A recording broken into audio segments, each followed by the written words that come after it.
Hey guys, what's up? Mike here with comic reviews, I guess. I'm gonna think of an interesting intro. Um, so today's new comic book day, Wednesday the 25th, and I picked up a couple things. So my first video for today, I'm gonna be doing reviews, and then I'll be talking about some other news slash plans. And my DC reviews, my Batman books will be done this week. I promise you. I promise. I don't finally back into the groove of school, so things are getting back to normal for me. So I'm gonna be reviewing FF number 14, FF, and then Fantastic Four 602. Uh, so I'm gonna be doing FF number 14, Future Foundation number 14 first, just because just the how would I say continuity wise during this arc, FF comes before whatever happens in FF. You should read FF and then Fantastic Four, although you don't have to read Fantastic FF to fall alongside the other. It just helps tie the details better together. So FF 14, it starts off with where we left off last month was, or last issue was, the Celestials were attacking, and Doctor Doom and Evil Reed Richards decide to hold them off to give Valeria and the kids of the Future Foundation another some time. And just by the way, the creative team for this issue is the same as last month's. Jonathan Hickman, Juan Bobillo, Marcelo Sosa as the inker, and Chris Sotomayer as the colorist. So Valeria and the kids are trying to close the portal to the Celestials world, and Evil Reed Richards, he's using the Ultimate Nullifier, and Doctor Doom's doing magical things, and they're essentially pulling the batteries out of the building. Um, so as they're pulling out these batteries, which are keeping the portal open, one of the Celestials' hands turns into a robot and starts attacking the kid, trying to keep the portal open, and you know, the kids have to hold it off. And then we get a flashback to Valeria and Daniel Richards, and we find out that they that there's a bunch of events that Daniel Richards he's seen that occur in all the futures, that singularities that must occur, and the only way to deal with them is to let them happen. But they're gonna try to help things, help tilt things in their favor. So, for example, so with the Celestials, trying the Mad Celestials trying to destroy the Earth is something that will always happen, and they need to buy time. And one way to buy time, and the only way to buy time, is Doom. They need Doctor Doom, so they orchestrate a plan to have Doctor Doom join them because they need to hold off the Celestials for 27 minutes. Um, and they're mapping out what's happening, like that's happening Fantastic Four right now. It would be from point zero. It would be a space battle with the Kree and the Annihilation Wave. Then Galactus would come, and then the Celestials would arrive, and they need to buy time for Galactus to arrive. Or so for that all to happen, they need Doctor Doom. So Valeria and Daniel, they need to convince Doom to fight and possibly die for them. And Valeria sort of and then we see so they decide that they're gonna try to convince Doom to die for them, Valeria. Um, and then we go to we go back to the present or current, what's happening in the current time. Nathaniel, Evil Reed and Doctor Doom are fighting the Celestials, and Evil Reed uses the Ultimate Nullifier. Um, and then we find out a little bit more about the Ultimate Nullifier, how it's essentially the most ultimate weapon in the universe, and that you know when you use it, you you die. Yeah, when you use it, you die. But one of the evil reads states, it requires focus and control to use it, and if you lose focus, you'll get destroyed. So evil read uses it, um, and his commitment and his mind wavers, and he gets killed by the ultimate nullifier. We then see the Celestials fight the kids, and um, they get Christoph Doom, Doctor Doom's son, to take down the robot. Doctor Doom then sees the Celestials. He's like, they don't consider him a threat, but he challenges them and refuses to let them go through the door. It's all very, very, very like this book, um, confusing. And then there's another flashback to right before Valeria Doctor Doom fights the Celestials and makes a stand. Valeria tells him, she tricked him, and there's one more thing. She whispers something that he needs to know about this event, and she Doctor Doom's his typical "I am Doom, I'm immortal," and he challenges Celestials and starts blasting them, and they close the gate, or they try to close the gate. And as they close it, the Celestials stick their hand through. They sort of break the gate open, and they manage to get through the gate. It's obvious, but they managed to hold off for 28 minutes. They bought enough time for them to make a stand, apparently, and that's it. And that's where the issue ends. So FF. Not much to say. The story was interesting. I liked how Jonathan Hickman is connecting all this to where FF started. Back how with Doctor Doom, how this was all a plan, a ploy to get Doctor Doom to join them. Um, Other than that, it jumps around a lot. I don't really like that. It's a little hard to follow, especially if you haven't read FF. Like, you'd probably need to read everything before this to get with it, because it jumps around between the present and the past and the few, and then it's just shenanigans. It jumps around a lot. It's a little hard to follow. For the non the casual reader, especially if you don't read a lot of Fantastic Four or not reading it right now, and especially if you just jumped on, it is confusing as hell. Um, Other than that, it was a solid issue. Story wise though, a lot. My biggest gripe, as I stated in my last Future Foundation review, is the art. I hate the art with a passion. It has not grown on me at all. There was a point where I lost track of who was who, especially when it comes to Alex Powers and um, Franklin Richards. They look too similar, too similar. Some of the characters, their faces were just grotesque, like looking in general, just like they had very weird expressions on their face. I do not like Juan Bobillo's art at all. Doctor Doom, his mask look, his art is just so unappealing. Um, in my opinion, I can't stand it. And especially since he was on Astonishing X-Men like a year ago or a year and a half ago, and I actually sort of enjoyed that run. Um, but it's a little depressing now that his art is just unbearable. Unbearable. I can't stand it. Sorry, I yawned, but I just can't stand his art.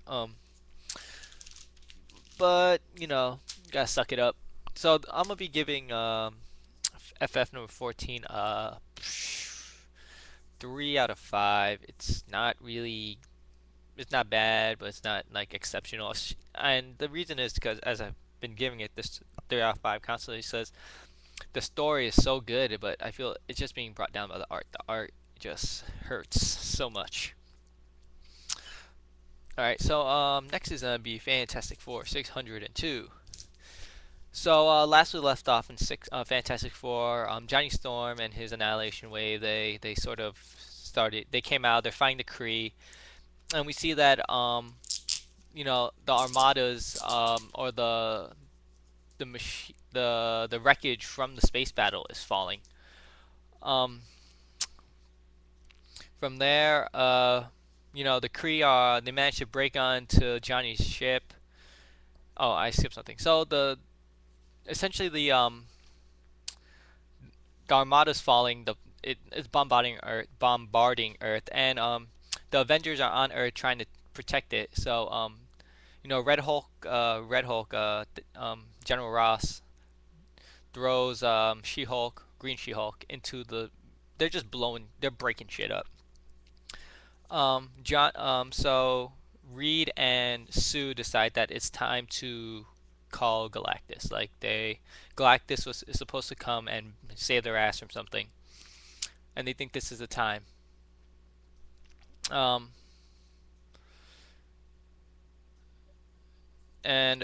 so the Kree managed to break into Johnny's ship, and they sort of stun or knock out Reed Richards, and he takes the blast and protects Sue.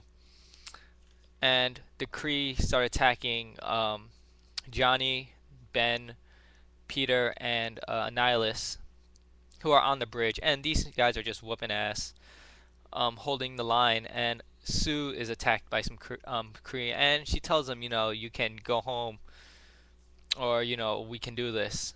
And they don't turn back, so she's like, all right, let's do this. Peter and Ben are just fighting, not much. And Sue is just being OP. She is just whooping ass, and she throws them off the ship. Johnny lights like half of them on fire. It just gets they're pretty overpowered. Um, I'm pretty sure the Avengers had to fight the Kree, and they had a little bit tougher time.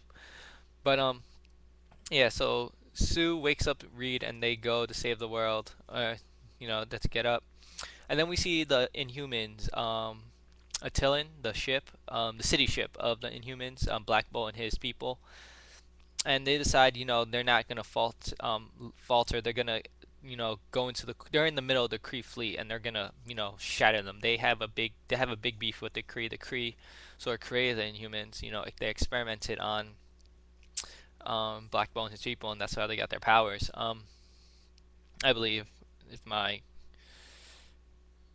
if I'm getting my Marvel Comics history right. I don't understand why Black Bolt isn't out there just screaming at shit, because I'm pretty sure he could probably wipe out like half the Kree ships by himself. It's just I don't understand. So then we move to the Fist of Hala, which is a Kree ship with the big green head. I forgot what it's called. I forgot what it's called last time too. It's the I don't really care. It's just the big the big Kree green head dude. He's like the supreme being. Um, it's like Supreme Chancellor or something else. I don't remember. They decide that they're gonna take out the Kree. Not the Kree, the Inhumans. Attack only the Inhumans. So Reed and Sue, they're like, they get to an empty deck on the ship, and Reed's like, maybe we shouldn't do this. There should have been another way, and Sue convinces him, this is more important, especially after Galactus tells them. So they activate the stick that Galactus gave them, and it opens a wormhole, and everyone's like, oh, wormhole, woo! And then you see Galactus in his galactic fury. He contacts Sue and Reed and says, this isn't it. Why have you summoned me now? And like this is what you said. No, he's like, nah, it's supposed to get a little bit worse. He's apparently in 4 planets in preparation for this terrible matter. And he's like, you know what? I'll handle the Kree because you guys just suck, essentially. Um, he says that so he starts blasting Kree ships. Johnny's about to shoot at him, but Reed and Sue tell him, we sort of summoned him, so it's all good. It's all good. So the Kree ships can't do shit to Galactus. He is just invincible. He is Galactus. He starts just blasting things out the sky. And then we see a bright flash of light, and then everyone just has a shock face, and Galactus says, "This is it. This is what I've been seeing in the future. Mad gods have come to destroy us, and it's like the Celestials have arrived, and this is it. Like and this is where the issue ends. So you're a lot of people, you guys might be curious why the Celestials coming. Apparently, they're trying to kill Reed Richards because I think that the evil Reed Richards from all the other universes band together and tried to take down the Celestials and just couldn't. And they decide that, you know what, we might as well wipe out every world with the Reed Richards on it, and a Usurper or whatever. It doesn't matter. Story wise, this is actually a really good issue. I really enjoyed it. They didn't really jump around too much. No flashbacks, thank God. Um, and it flowed smoothly somewhat. Like a lot of the people were overpowered though. I felt just the Fantastic Four in general, especially it's interesting seeing heroes like the Fantastic Four who fight these supervillains all the time but don't kill them, kill these Kree soldiers. It's really really weird. I wonder how they're gonna address this in the future. But so Galactus is there. All right. So story wise, solid story. Not much to say. I like how they're tying FF and Fantastic Four together. But there's the best probably. Other than that, not much to say about the story. Art wise, Barry Kitson does the art, I believe, for this issue. It's the creative team of Jonathan Hickman, Barry Kitson, and who is the colorist? I will check actually. Bam. Paul Mounts. He's the color. Yeah, Barry Kitson. I was right. It was his name. Actually, the art was good. I like Barry Kitson's art. I would prefer that Steve Epting was on the book. I like his art a lot, but Barry Kitson has been doing a great job.